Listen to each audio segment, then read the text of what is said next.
আমি কিছুই বলবো না তাদেরকে, শুধু বলবো আপনার ভোটটা যদি বাঘ হয় আপনি হবেন না, আপনার লোক হবে না, স্বতন্ত্র হবে। স্বতন্ত্ররা কাদের লোক সেটা বুঝে নেবেন।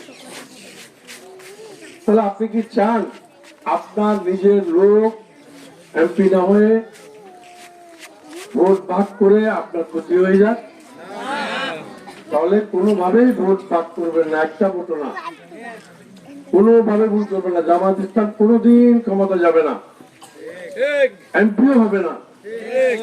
তাহলে এইখানে আপনি ইসলামের চিন্তা করে, নামাজ কালমার চিন্তা করে আপনি যদি ভোট দেন তাহলে এটা আমরা ভুল হবে, কারণ তারা প্রকৃত ইসলাম না।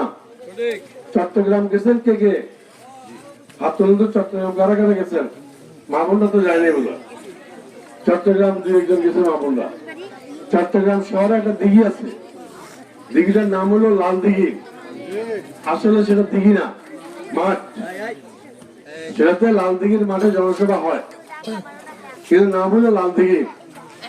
এবার আসেন, লাল দিঘি কিন্তু আবার দিঘি যেমন না মাঠ, আবার লাল দিঘি লাল না, ঠিক তেমনি জামাত ইসলামও জামাত না, ইসলাম না।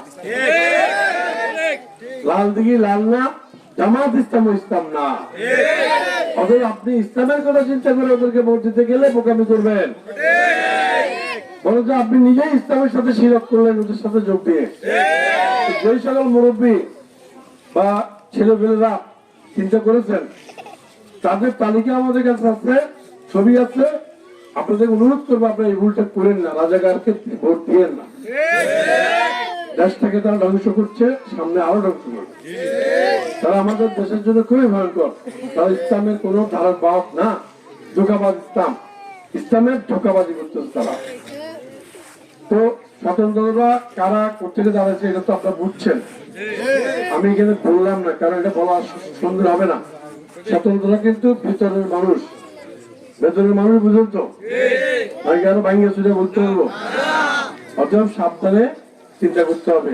জামাত ইসলাম ইসলাম না, স্বতন্ত্ররা স্বতন্ত্র না, তারা ভেতরে। এভাবে বিবেচনা করে আপনাদের জন্য একদম সহজ করে বুঝাই দিলাম, সিদ্ধান্ত নিতে সহজ হবে। আমি জানি আপনারা আমাকে তাহলে শিশকে ভালোবাসেন বলে এখানে বসে আছেন, 3.5 ঘন্টা 4 ঘন্টা বসে আছেন। তারপরে আপনাদেরকে আমার কথা বলার দরকার নেই, দেখা করে চলে গেলে হয়। কথা বলছি, আপনারা অন্যদেরকে বুঝাবেন, আপনারা অন্যদেরকে বলবেন, কি বলবেন সেটার জন্য এই কথাগুলো বলছি। আপনাদের সবাইকে ধন্যবাদ, সারাদিন কষ্ট করেছেন।